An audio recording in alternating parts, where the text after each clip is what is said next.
All right, so we'll go ahead and get started. Thanks again for joining us tonight for another Novastar Prep webinar. I'm happy to see some familiar names in the audience and some new ones as well. So thank you for taking some time out of your afternoon and out of your summer to meet with us tonight and to learn a little bit more about the college process and trying to relieve some of the stress there.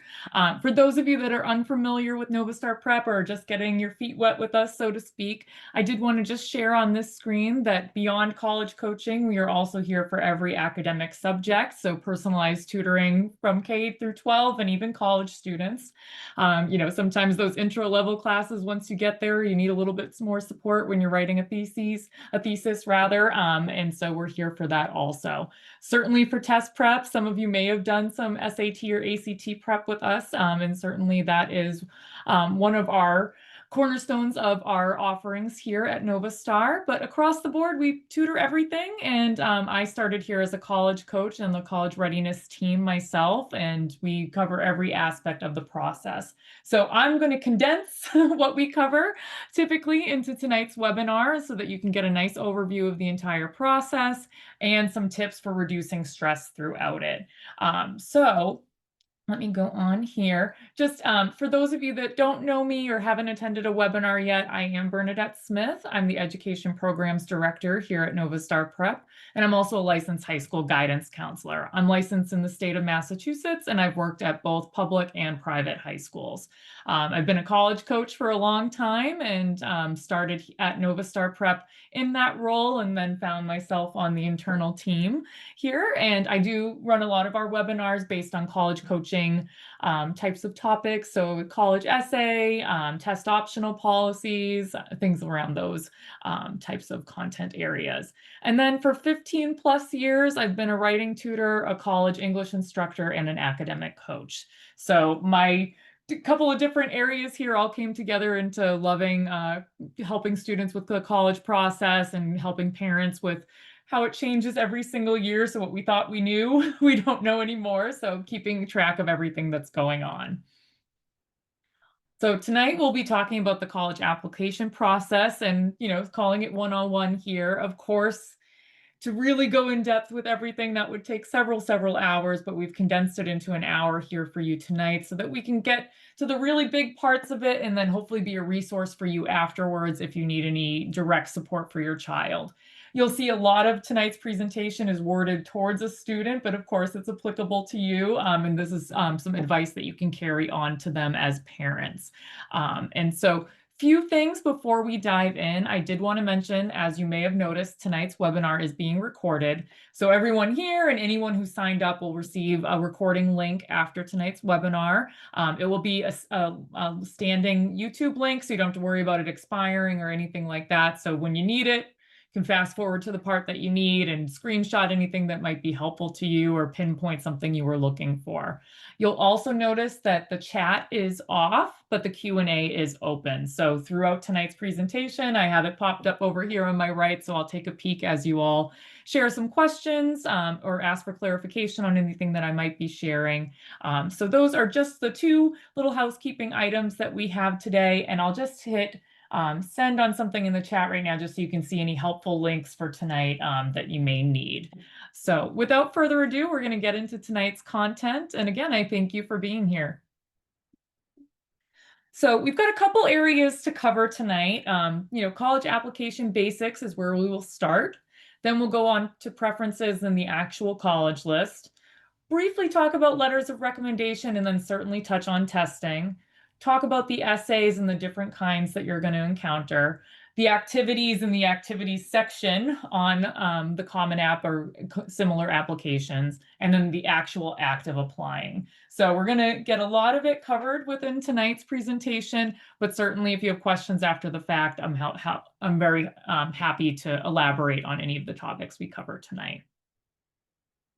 So I like to start by just saying it's about you and meaning the student. It's really, it's not about where their peers are applying, their best friend, maybe they have an arch nemesis, anyone in their family, rankings or anything like that, other pressure you might feel. It's certainly about what's most important to them and where they feel that they can succeed and where they feel that they can be happy. I wouldn't be a terribly good guidance counselor if I didn't firmly believe this with every fiber of my educator soul here, that it's really about the student and what's best for them. We can be helpful, we can jump in with suggestions, make recommendations, but they also need to feel like it's their process. It goes a lot smoother when they feel like they're in control of various aspects of it, but can lean on us or a college coach or a guidance counselor for support.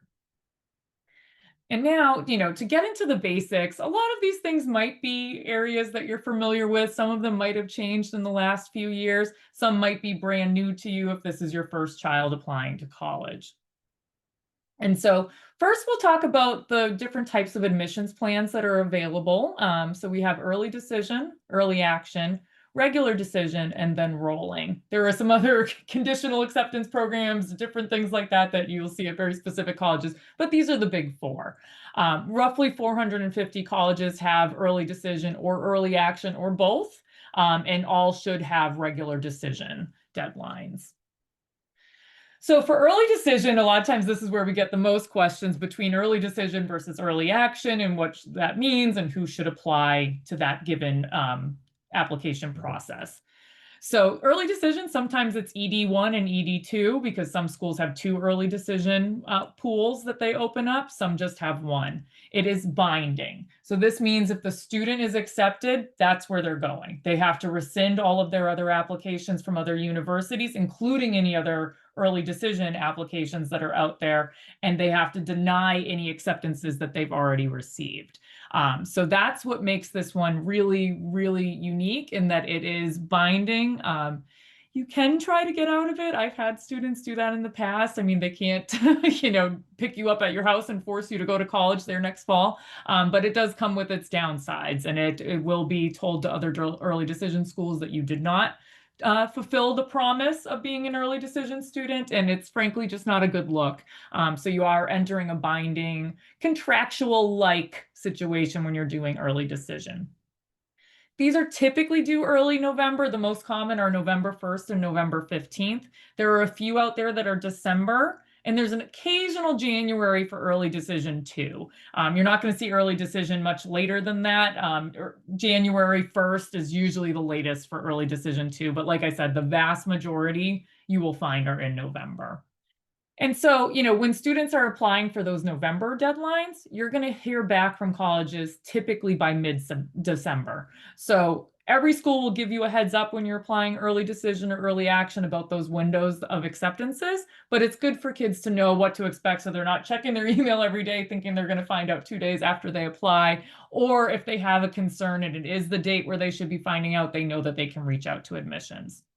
So definitely a big pro of this is the student knows early. If this is their top choice school and then suddenly, mid-December, you already know exactly where you're going. It's where you've always wanted to go. Fantastic to be done with it. The pressure's off and you can say, yes, I'm coming.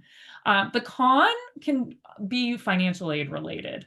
Certainly they can't see what financial aid they could have received from other schools on their list. Because even if you receive an early acceptance, it might just notice like a little bit of aid, but then you're going to get more later once you submit your FAFSA and other scholarships become available. So what can be tough there is you don't get the full financial aid picture, and there might have been a school where you were going to receive more, or that for the school that you've gotten into, you could have appealed the financial aid decision to match one you received from another school. So for example, I've had students in the past where they received a much bigger financial aid package from their second choice school, and they filed an appeal with the first choice school to try to get them to increase the scholarship money for them to attend. Sometimes it works. Sometimes you don't even hear back from them, but that is a process that many students will engage in. And I think the other con would be if, certainly if a student changes their mind, it was their top choice, and then somewhere in November, they fell in love with another school and regret doing early decision. And that's where early action comes in. So early action is non-binding. There's a couple of weird versions of it out there, but across the board, this is where students can still find out their decision earlier. It's much earlier than regular decision plans, and it will be, they can apply early action to as many schools as they would like. Typically, these are going to be another set that would be due early November, sometimes December for EA2, or just might be December 1st for EA and January 1st for EA2. So again, very similar setup to early decision. You'll see a lot of their different deadlines will be the same. The processes will be the same. The just big difference is really the binding aspect of it. There is a non-binding option called single choice early action. So that's when I mentioned there's a couple of strange ones out there where you can't apply ED or EA to any other school. So that's kind of when it really is your top choice. You know you're going to go there if you're accepted, and you don't see any need to be accepted early somewhere else. Very few of those, but they do exist, and it's important when you're looking at college admissions web pages that you're seeing what plans they offer, when the deadlines are, and if there's any asterisks saying, hey, these are the rules that apply to our process. So typically they'll also hear back if they apply in November by mid-December. Pro, again, students find out early. Another pro, they can still apply to other colleges and weigh options. So if you're feeling a little bit off about early decision, early action can be the next best thing. You're still going to find out early. You're still going to show high interest in the college that you're applying to, and you're still going to have an opportunity to weigh out your options and make a really informed choice once you have all of the information in front of you. Of course, with early action, just like early decision, you can be accepted, rejected, or deferred to the regular decision pool. Not every student that applies EA that doesn't make it will get deferred to regular decision. Some will get straight out rejected. So that's important to keep in mind as you're going through the process. And as deferral processes go, sometimes if they're pushing you into the next pool, they'll give you a heads up if there's anything else you should send to strengthen your application, or if you should speak to an admissions rep there. One thing to keep in mind with both pools, so early decision and early action, you are pitting yourself against a stronger pool of applicants. There are times where it's very advantageous for a student who might not have what the school is looking for exactly in terms of averages. Other times it might be harmful. This is school to school, and this is important to keep in mind because a lot of students with very high GPAs and very high SAT or ACT scores are going to choose early action for almost every school. And so that pool of applicants becomes stronger than the regular decision pool. So that's something to keep in mind if you're concerned about where you land with the requirements of a certain school. And we do have some tips on here that I'm going to get to momentarily about who should apply early decision or early action and why some rolling acceptances or regular decision might make some sense as well. But again, it's not entirely black and white that early action is always better. There's a lot of times where it is, but you want to be careful school to school. And this is why I certainly recommend working with a college coach, someone with my background, someone who's worked in admissions before, to go school by school and see if it really makes the most sense for you before you ever hit submit. Same thing with talking to your guidance counselor. So who should apply early? So this is what we were just talking about. You want to make sure if you're doing ED or EA, you have researched that college extensively, that your child really knows the ins and outs of it and why they would want to attend there. I've had students in my past that have applied to 22 schools early action, and they knew things about 5 of them. You want to make sure that you're showing that this is genuinely a school that you are interested in. You really want to know that the school is your first choice. Granted, you're going to apply early action to more than one place, so they don't have to be your ultimate first choice, but they're a school you're very interested in attending. For ED, we do want it to be your first choice or as close to that as possible. You want to make sure that it's a strong match for your student, academically, socially, geographically. Is the school very big and they would do better in a smaller school? Do you think they should be closer to home rather than further away? Do the academics match? If they change majors, is there something else there that they would be interested in? And then also, this is the big important one here. For applying early, you want to meet or exceed the admission profile for the college in question for SAT scores, GPA, and if they factor in class rank. That's becoming less and less important, so don't worry about that last one too much. But typically, if you're going to do early, you want to meet or exceed the admissions profile. This is what I mentioned earlier about being pitted against a stronger pool of applicants. And then we also want to have an academic record that has been consistently solid over time. After that, we have regular decisions. So this is what would be those January, February, and March deadlines. This is after the early phase.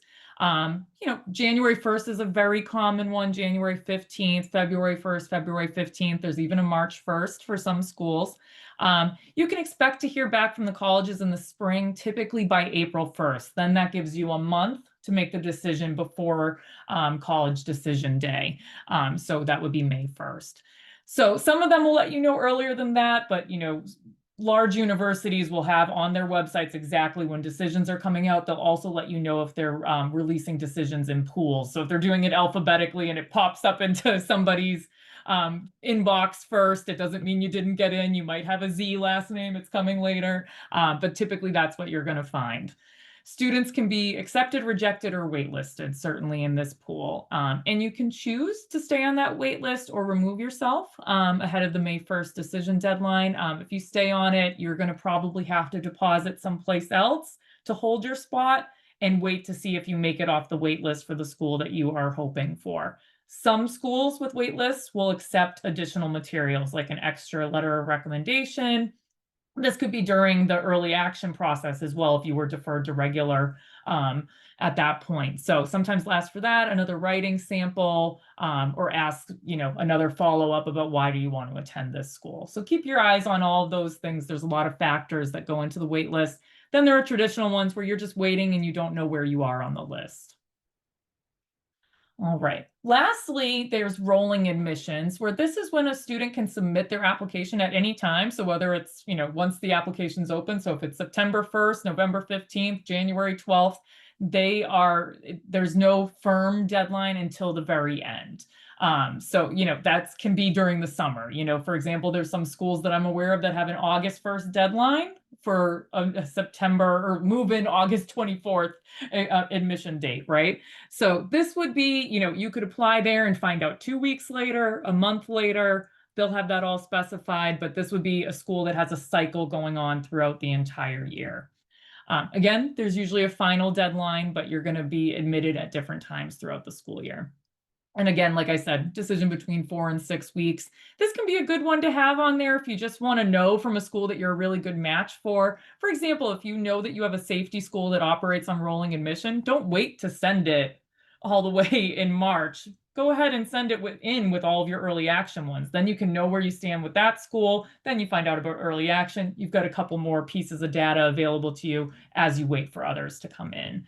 And it can also be a nice thing to do if you wanted to add another school come spring and you want to know in time to make a decision, and you apply in March and you find out in time. All right, so if you have any questions about the different plans I just presented to you, feel free to pop them into the chat. And, on this slide, I'm talking about which one's right for your student. This is where we want to consider readiness, the testing timeline. So that would be like, do you have the scores ready in time for a particular school that has an EA deadline? Good thing with the digital SAT and the now digital ACT is that you get your scores much quicker. So it used to be you didn't want to take the October SAT for a November deadline because you wouldn't get them back in time. Now you're receiving those scores within 2 weeks. So if you did need to take the October, you can still get it back in time. But still, it's a small window and you're hoping that it's the right score within that window, right? So there's some leeway now. We also have a September SAT date this school year, which is new. They haven't had that for several years. They had been skipping September. Now it's back in the rotation, so students can choose to do that as well, and they'll have those back by the end of September, before October even starts, and they can use those for early action deadlines as well. And you want to consider financial aid needs. I mean, I think all of us have seen on the news that college education debt continues to rise and the price of college continues to go up.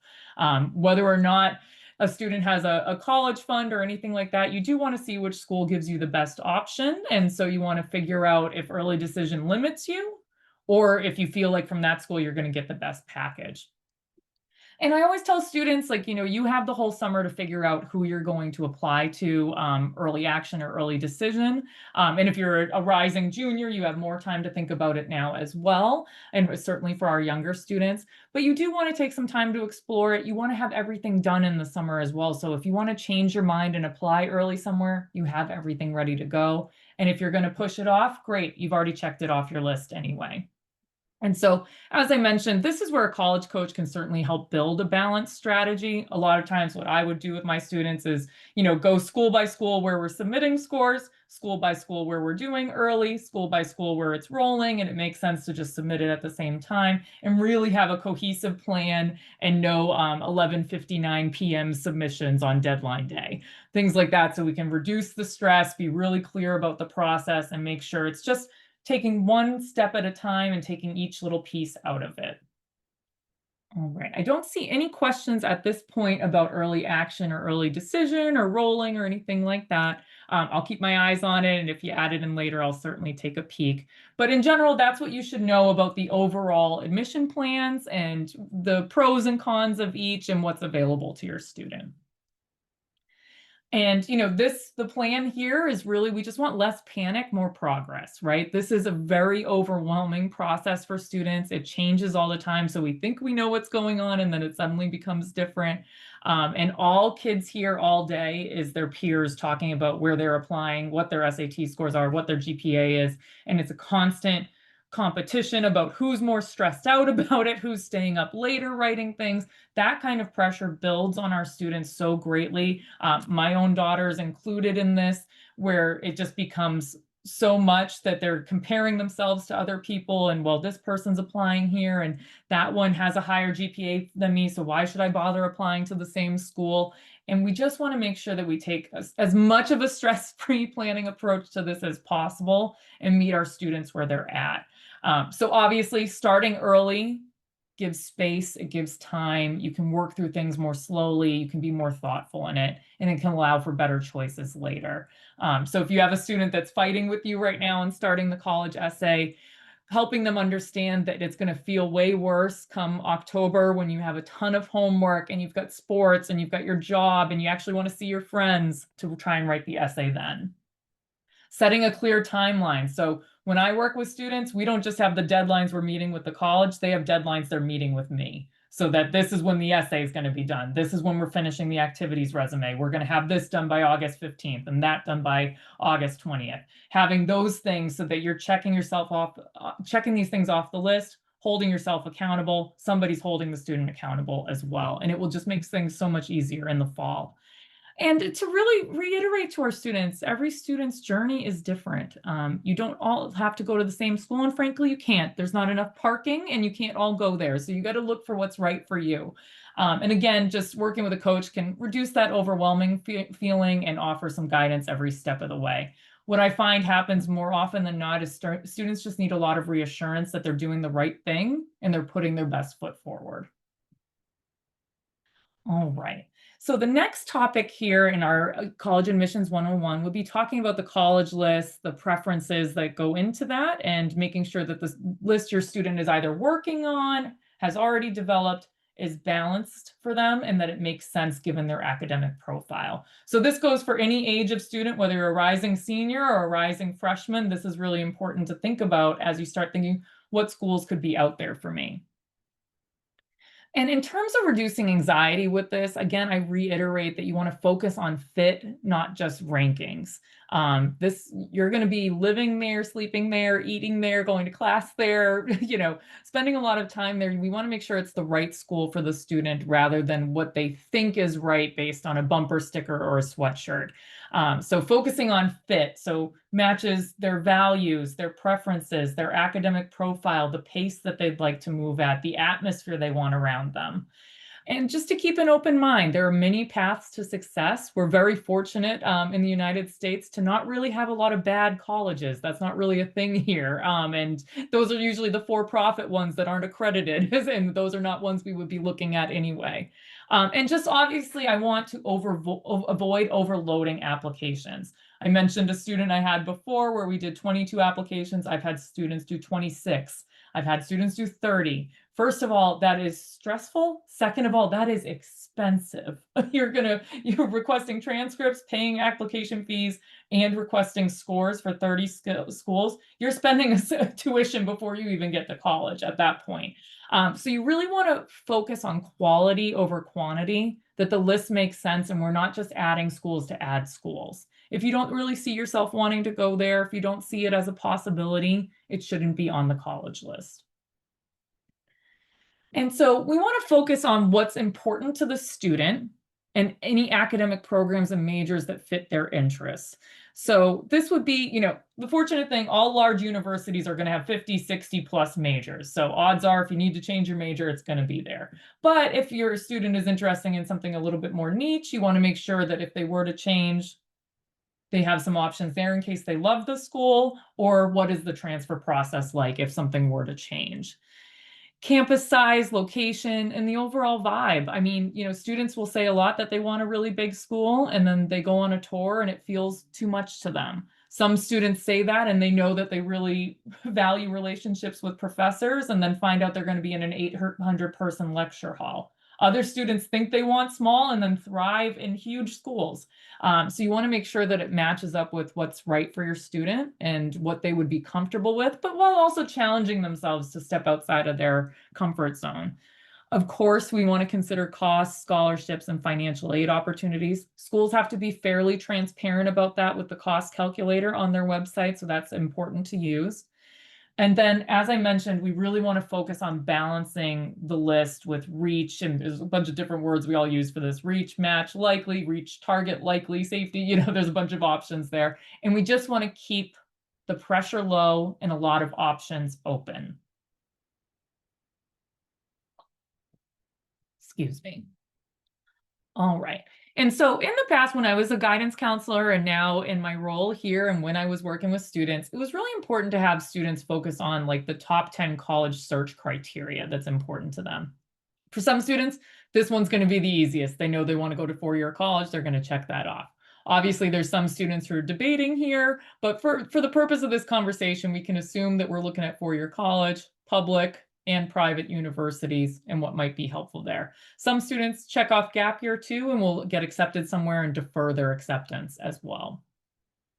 And then students want to think, like, do they want to commute from home? Do they want to live on campus? Do they want to live off campus? A lot of schools will not let freshmen live off campus the first year. Some will, so it's worth looking at.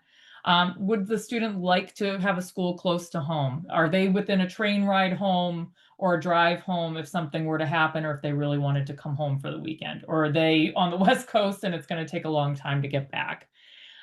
For students also considering, like, really, where in the country could you see yourself going?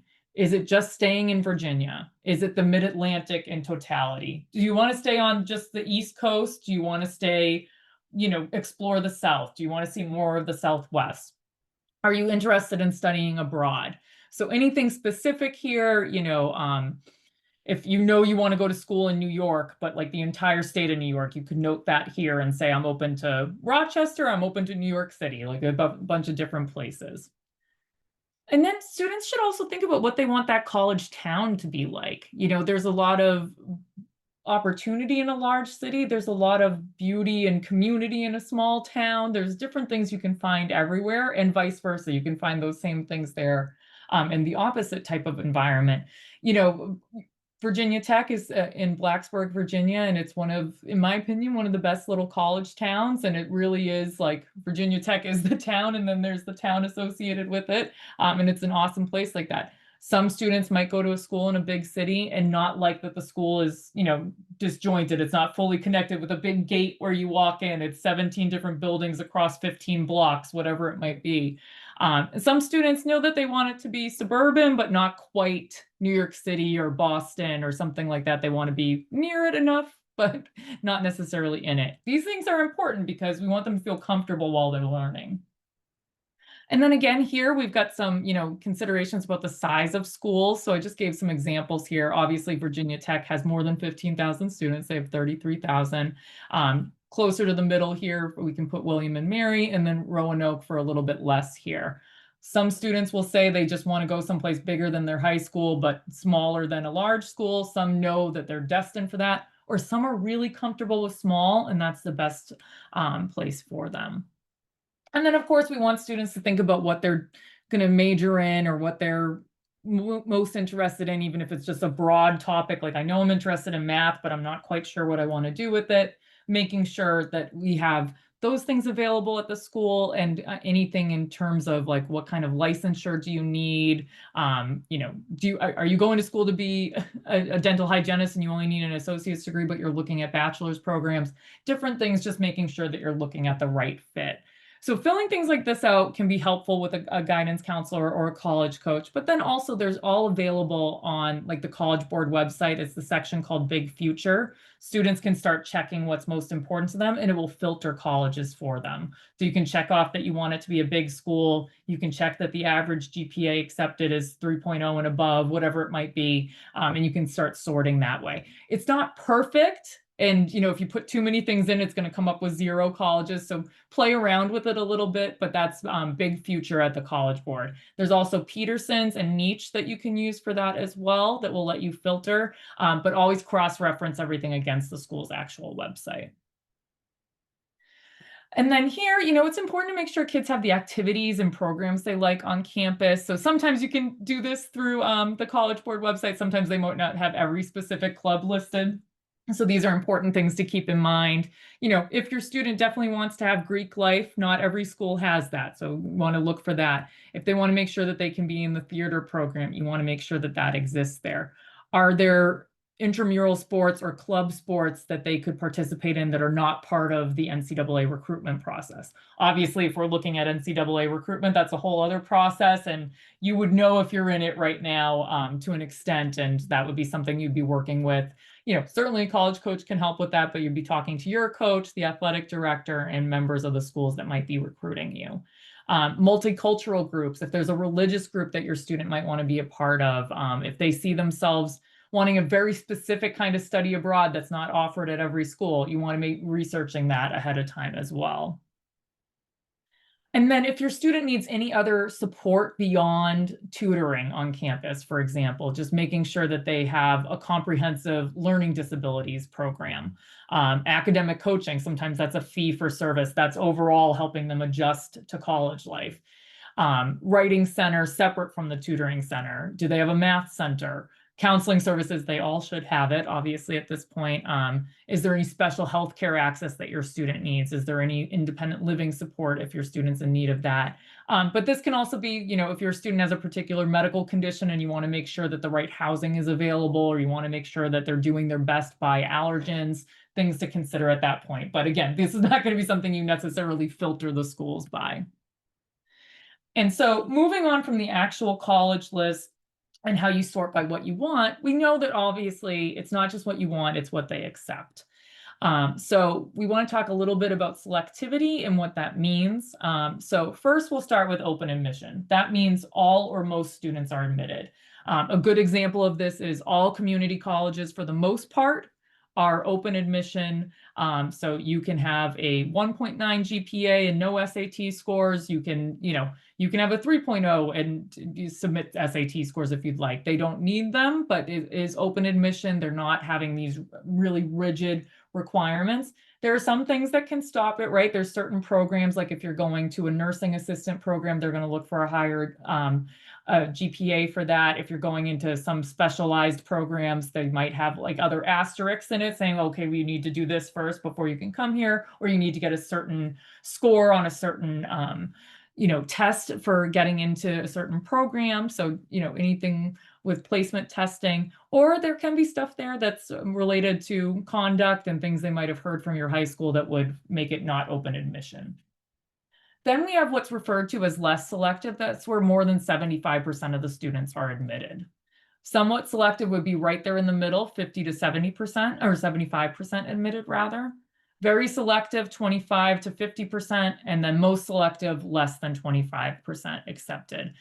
So for example, the Stanfords of the world are often at like a 3.9% acceptance rate when you think about it that way. And then there's other schools that, are at a 20% acceptance rate that you might look at, or other schools might look like, Virginia Tech says 51% acceptance rate, but they also got 56,000 applicants last year. So when you think about that, and there's only 32,000 students on campus, it really does become a game in terms of understanding how the selectivity works. And so for a college list, like, we want to have balance, keeping in mind the different levels of selectivity and where you stand with that. We also want to have balance, between public and private, if that's important to you. And so a manageable number of schools to apply to is 7 to 12. I've had students be perfectly happy with 5, and they felt really good about it and felt like their chances were strong. But 7 to 12 is kind of that happy medium place where you have enough, and there's enough balance and variety, but you can throw in some 1 to 3 low probability / reach schools where it's a bit tougher, 4 to 6 target schools, 2 to 3 high probability schools. Those would be the more safety schools, so to speak, and having kind of that balance there. And so when we think about those categories, like which would be the low probability, for example, school for your student, this would be where your student's profile puts them at the lower end of the admitted student spectrum or far below. All of this information is readily available. So if you look up, for example, like UVA's accepted student profile, if you look that up, it will show you what the freshman class brought in last year. And they can tell you what percentage of students submitted SAT scores, what range they were in, what the average GPA of the incoming freshman class is. That gives you a little bit of a sense. It's not absolutely perfect because all of these schools are going to tell you they're accepting 3.0s and above, or they'll look at anything 2.5 and above. But it's not going to give you that sense of selectivity until you start looking at the averages of whom was accepted. So this, again, low probability / reach would be where it's less likely that the student will be admitted, and often that college's acceptance rate is low. So those 10%, those 20%, those 25% schools. So that's where you want to have 1, 2, maybe 3 of those, and have those on the list, and really put together a great application profile for it. Target is where we're going to have like the bulk of our middle schools.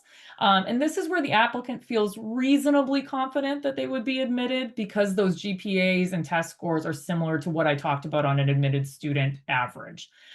So this would be, they're competitive for admission, no guarantees, but they have a decent chance at acceptance, and we wouldn't be terribly shocked if they were accepted. Then that leads to high probability, which in the past we've referred to as safety. And this is where the student really knows. They're positive they would be admitted based on their academic profile. The student's GPA would be notably higher than the average admitted student. So if you're looking at a school that accepts 3.2 GPA on average and your student has a 4, that's a safety school.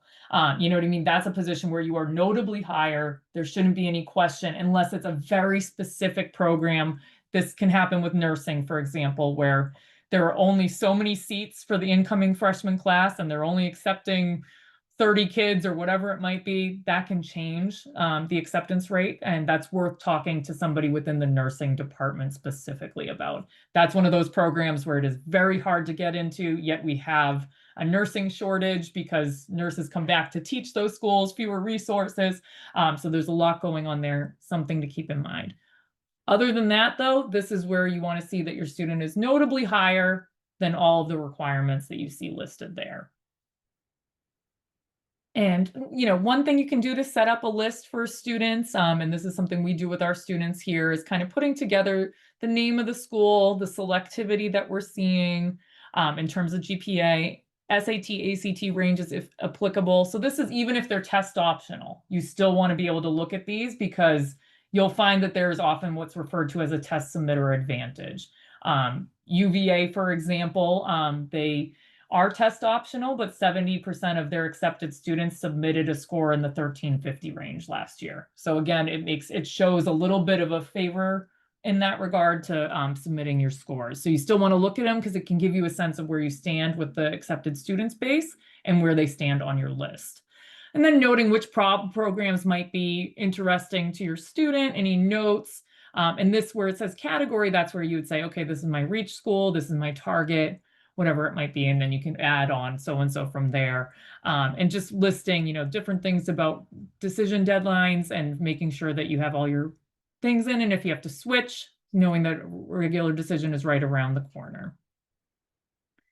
And in order to assess the college list, I already mentioned this, we want to make sure that there's balance between those three types of schools. You don't want a list of all reach, and you don't want a list of all safety. Push yourself to a couple other schools, see what's out there, because schools are also looking for good fit on their end. They do want to see students who would bring something to campus. You're going to see that a lot in the why us question for why do you want to attend this school? That's a chance to show what you're going to contribute to campus. What is it beyond GPA and test scores that you're going to bring to us here? And like I said, even if a school is test optional, you can get that understanding of fit by looking at the SAT, ACT scores of those of previously accepted students. It still gives you a good sense of what admissions is looking for and allows you to see where you stand in that average. And then when you look at those, you can identify whether or not your college list is balanced, realistic, and varied. So we want it to be balanced first, realistic, because we want to make sure we have options there that are incredibly viable, and then varied, that you have a couple of different types of schools on there that would fit and be a really good match for you. I always tell my students that I want their safety school to be a school that they could see themselves being happy at. It shouldn't just be on there to be on there, because sometimes that ends up being the best place for you, even if your scores were well above what they accepted. There might be something about a program there, or a co-op opportunity, or something that really sticks out to you, or they might give you the best financial aid package and it might be most advantageous for you. So things to look at. And then a college coach can certainly help in finding schools that truly fit the student's needs, interests, and goals. Oftentimes what happens, up here in Massachusetts, we'll hear a lot of kids say, I'm applying to UMass Amherst, Boston College, Boston University, Tufts University, MIT, all this stuff, and they're listing them all at once, and it never varies beyond that. So we want to make sure they're adding in some other schools. We have over 4,000 colleges in the United States. There's fantastic schools everywhere that could be the absolute perfect place for your students. So add something in there, visit a school you wouldn't normally visit, attend one of their online visits that they have, or NACAC, for example, always does these online college fairs. It's a great chance for students to see all the different colleges that are available to them in the United States, chat with admissions reps. That could be helpful in understanding why that could be a good fit. And I'll actually put that in the chat for everyone right now too, just so you can see it. So it's the NACAC college fairs. And if you just Google that, they'll send you every single opportunity. They have in-person ones as well. Like there was one at the Boston Heinz Convention Center. There's always one in DC. There's always one, in New York. And then they have virtual ones throughout the summer as well. All right. From now, we're going to move on to letters of rec and testing. I still don't see any questions in the Q&A, so that must mean I'm being so so helpful that nobody has any questions, so that's great. But of course, I'll keep my eye on that as we continue. For some of your students who are rising seniors, they will have already completed some of this, right? Unless they're testing this summer, we should be seeing that letters of rec were asked for before the end of junior year. Some teachers have a May deadline where they cut it off after that and they're not writing anymore over the summer. Some even earlier than that. Some say, as long as you talk to me before the last day of school, we're good. Others, teachers might say, okay, as long as it's by October 15th for an early action deadline, I can get it for you. So you want to be really conscientious of that. As someone who's worked in a school before, I know that it can be very frustrating for teachers to suddenly be told they need a letter of rec. And they don't want to say no because they don't want to be in the position to hurt a student's application, but it's really frustrating when it's a couple days before it's due, and the student needs to the teacher needs to very quickly write a recommendation letter. That's probably not going to be the best recommendation letter either. They're going to try their best, but when they can take their time to be thoughtful about it, we want to give teachers the time and respect they deserve to be able to write those thoughtfully, because especially those teachers that can speak to you and your growth over years. Some of them will have requirements where you have to fill out a form because they have hundreds of students and they want to make sure they're not mixing up how you balance sports with school or something, a program that you participated in versus some other student. And you just want to make sure you're sharing your deadlines, schools, and plans. If your school is using Naviance, which most schools do, that's going to show the teachers when the letter of recommendation is requested what the earliest deadline is. That being said, as I tell all of my students, never ever request the letter of recommendation online if you haven't talked to the teacher about it first in person. And then, of course, complete any teacher rec forms early and with consideration. And so, certainly in terms of who you should ask, the school counselor is going to write one regardless. You should not have to ask that if it's a different policy at your school, but the school counselor knows they're writing one for every one of their students that is graduating that year. So that's going to be something where they probably have a form for you to fill out as well. And they're submitting it's called it's a school report, and the counselor's filling that out with a rating scale and then also including their letter. Oftentimes the best fit can be a junior year teacher. So this could be, the student's math teacher from that year, and then you'd want to get a different subject. Some schools are just going to take one recommendation and the counselor, so you might be cut off there, but you want to at least ask two, because there's going to be the schools that ask for two plus counselor. You may even have a school that asks for three plus counselor. So you want to make sure you're paying attention to what they each want. On your Common App, it will tell you when you click on the specific school how many recs they want. You can easily Google it as well. But we say junior year teacher because that's the closest to when you are going to be a student at college. And so they want somebody who's had a relationship with you. If it's, a senior teacher, that can be really tough because you just had them maybe for a month before they're writing your letter. I would only do that if you've had that teacher before, or they've been your coach, they've run a club that you're part of, or they've supervised it rather. If you're picking someone that's one of your teachers for senior year, you should have had them before, or they should have worked with you in some other capacity.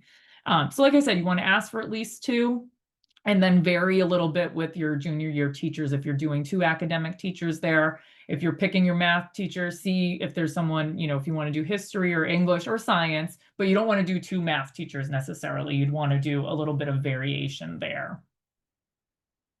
All right. And so that's really it for for letters of rec. Not much to go over there. In terms, your students should know who they feel comfortable with and who they would like to ask for letters of recommendation. There's no, there's really no bad option unless you're picking something that doesn't really make sense for what you're doing. So you might not necessarily want to ask your art teacher if you're picking, a major that wouldn't really align with that and skipping over your science teacher. Let's say you want to go into, pre-med and you don't ask a science teacher at all. That would look a little bit strange, so you want to make sure it adheres, but there's really no bad choices here.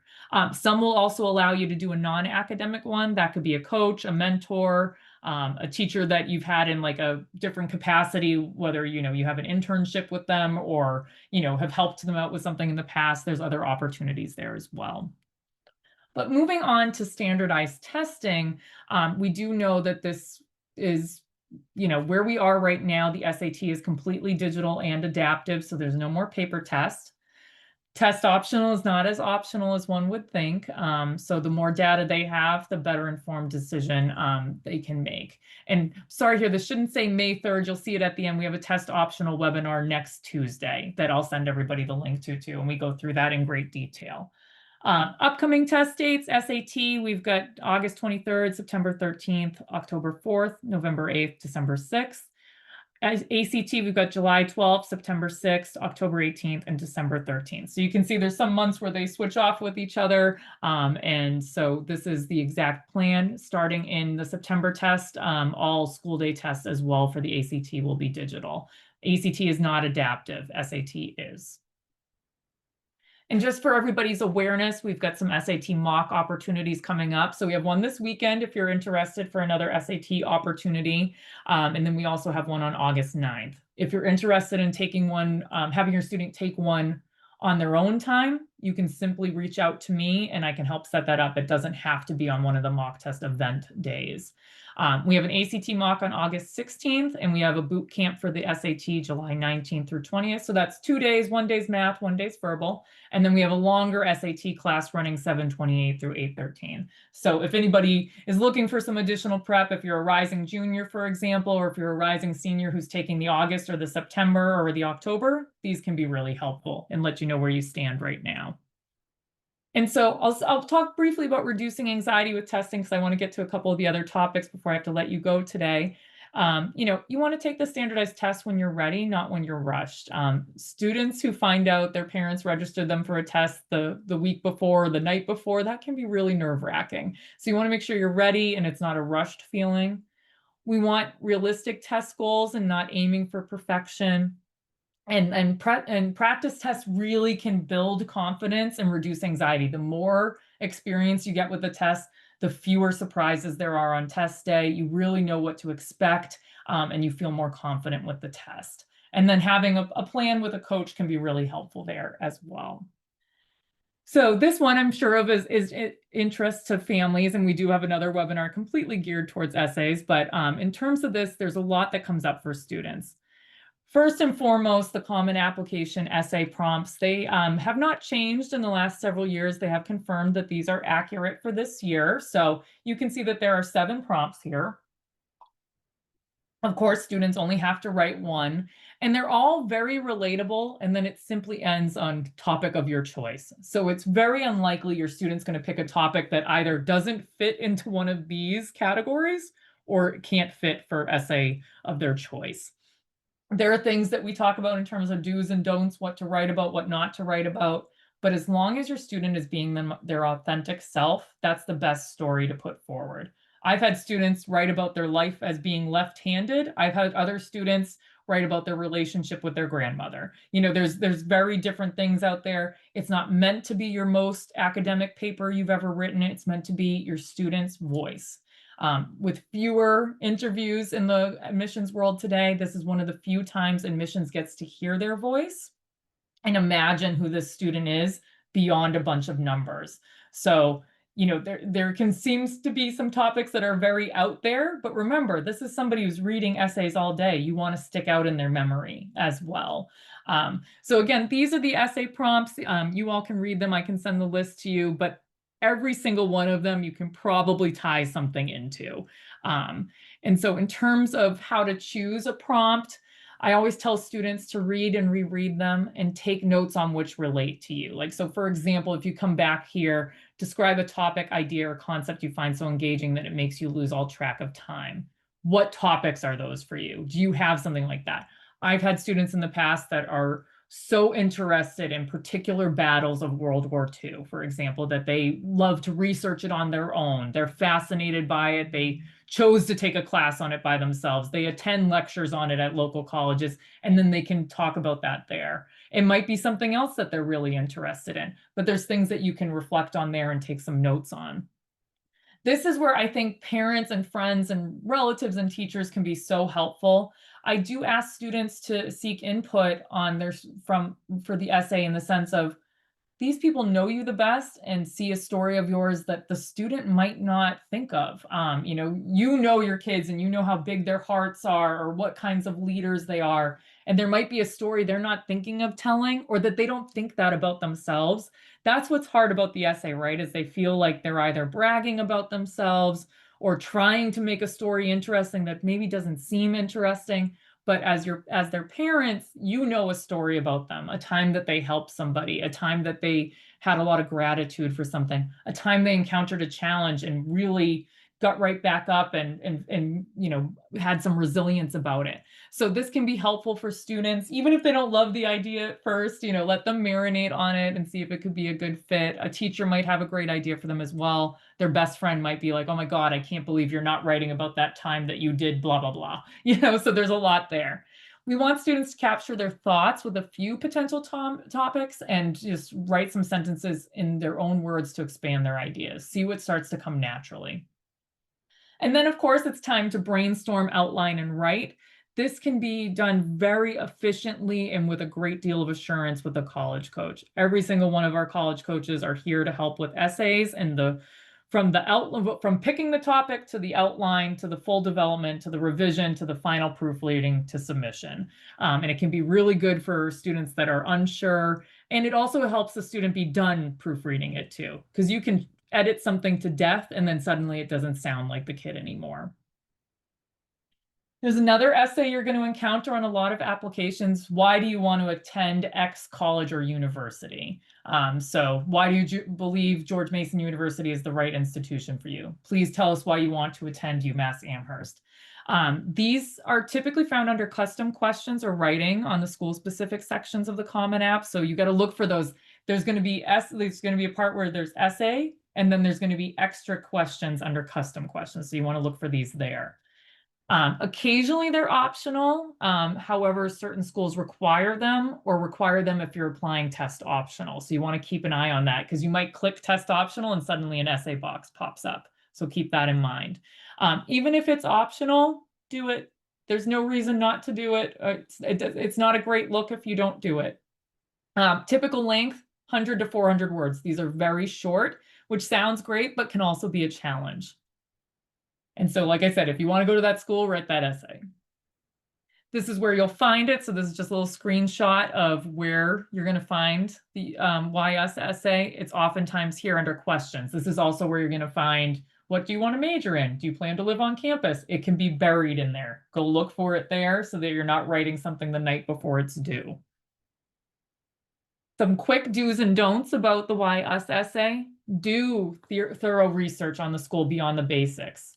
You want to go beyond that first page of the website. Talk to your local admissions representative. Every college has a representative for a certain area, even if it's all of Virginia. It could even be a few towns in Virginia that they're a representative for. Talk to them.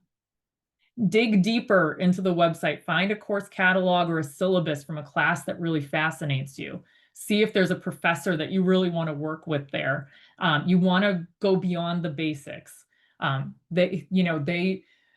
They know the stuff that's on their front page. That's marketing. They know what it is. We want us to get a little deeper about why you're truly interested in this school. Also mention at least 2 to 3 reasons, if you can, time permitting on it, why you're applying to that school. So something specific about a major of interest and not just, like I like psychology. You want to go deeper. A specific research program. If you're a legacy student, you can mention it there. Some students, some schools have moved away from legacy. Virginia Tech has taken it off their application, for example, but sometimes you can explain in this area that your parents met there and your grandfather went there and there's something special about it. Big don't here. Don't just say you think the campus is pretty or the weather is nice. They know. They have landscapers. They know what the weather is. Don't write that you have a friend attending the college who said you would like it. That doesn't sound like you've done research. It sounds like you're following a friend.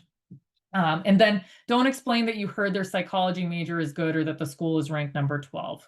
They are aware of all of that. There are 17 different kinds of rankings out there. And it's not something you don't need to explain to them how good they are. You need to explain how you fit, how you're going to contribute. The Why Us essay is about the student, not really the school. Because yes, you're going to show that you did the research, but you're going to show why you belong there.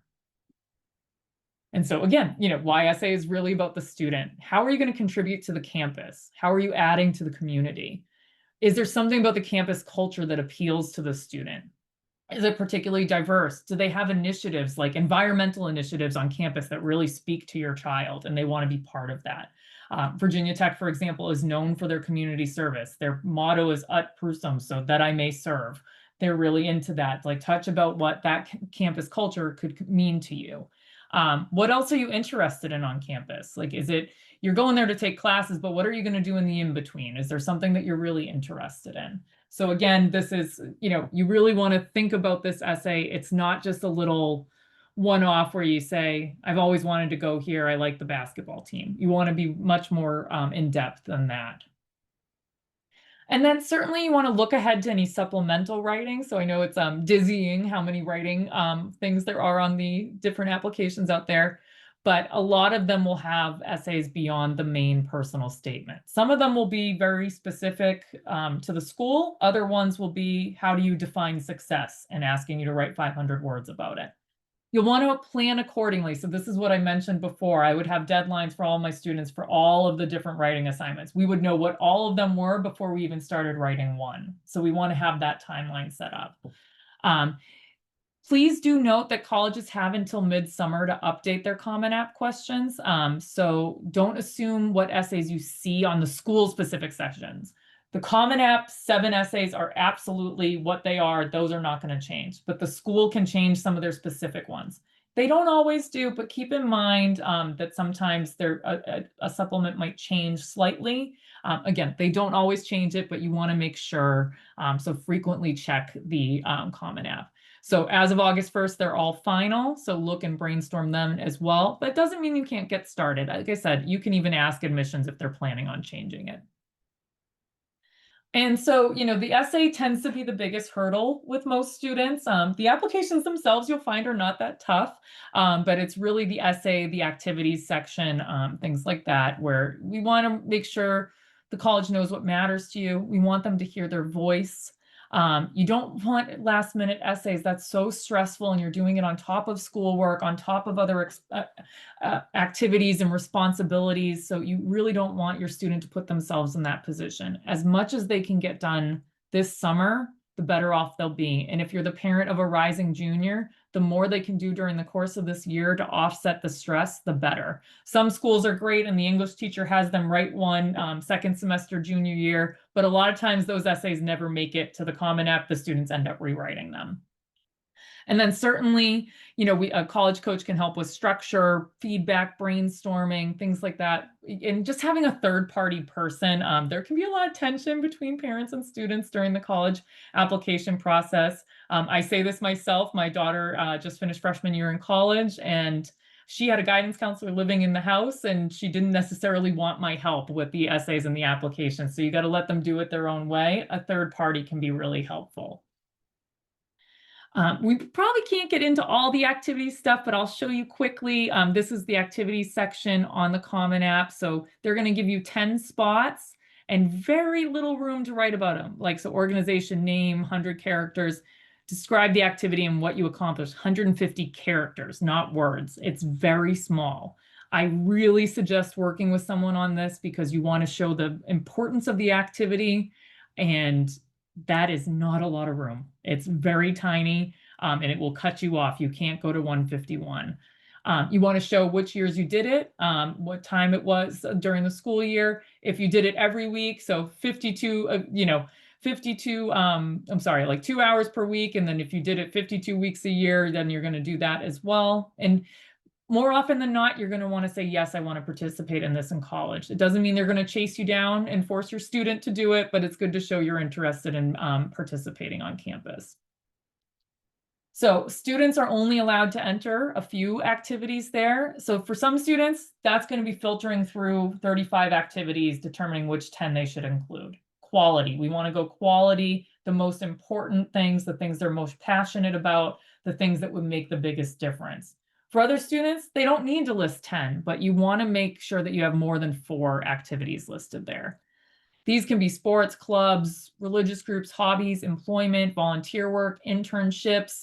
Some students now start their own businesses, have YouTube channels, have, Etsy accounts where they have been running their own business for years now. There's lots you can put in there.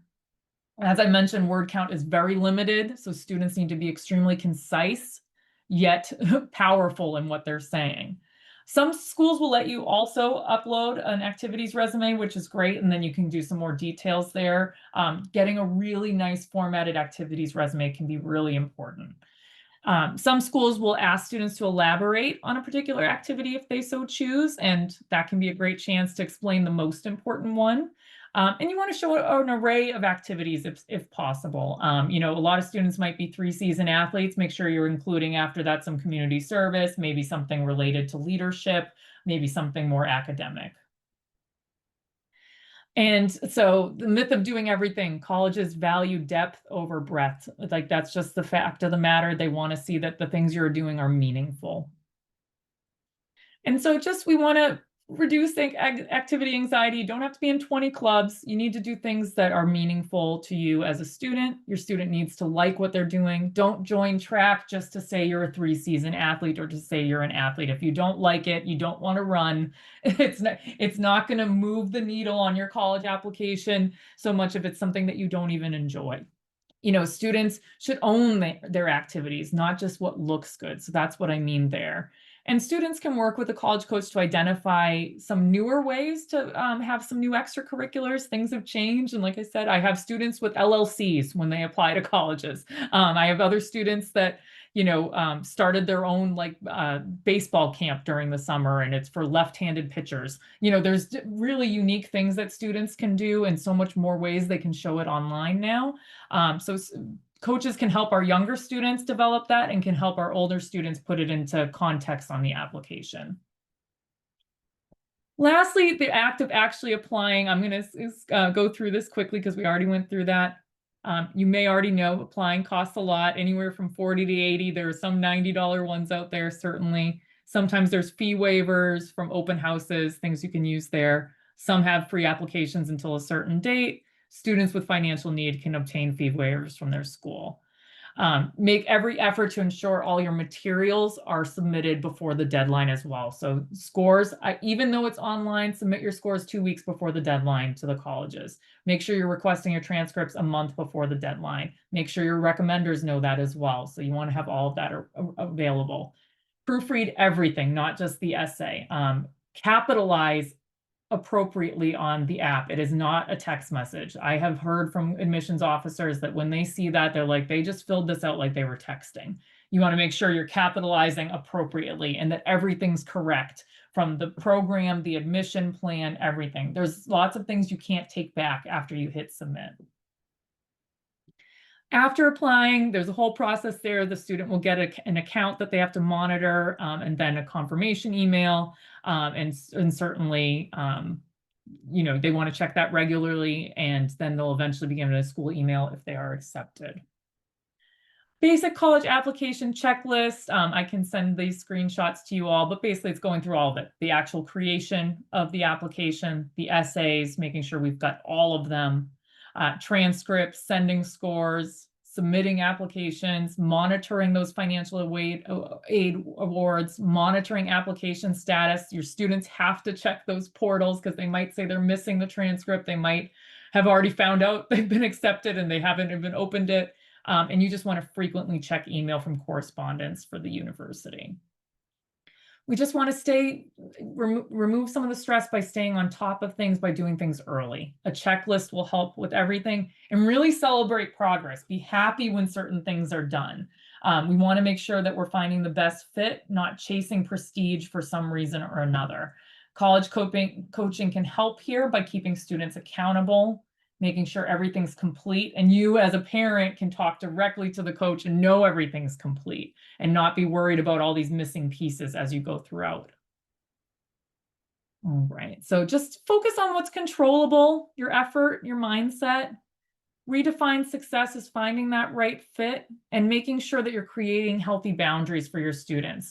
When we talk them to death about college, it can be really stressful for them. There's been an interesting study about teenagers, for example, when they want to talk to us about things, and it's often right before we're all about to go to sleep, and a lot of times when they're alone with us in the car. If they bring it up, that's a fantastic time to do so, but we can really turn them off from the process or make them resentful about the process if we're pushing it in a really negative way. In college coaching, as I said, this is a neutral third party. This is somebody that's, monitoring the situation with your student versus, at the dinner table every night. And so it can really help during something that is so stressful. So certainly, if you have any questions, feel free to pop them into the chat. We do want to make sure that you guys are aware that I'd love to give you a promotion for college coaching if it might be helpful to you. So buy 10 hours, get 2 free. That can be great for getting the essays started. I would say on average, when I was working with students, they would do anywhere from 25 to 35 hours of college coaching with me before applications were submitted. This is a really great starting point.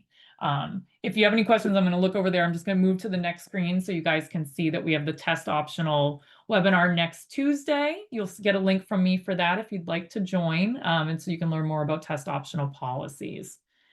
And then I think that's it, because I put the links for you all in the chat and mentioned the NACAC College Fair.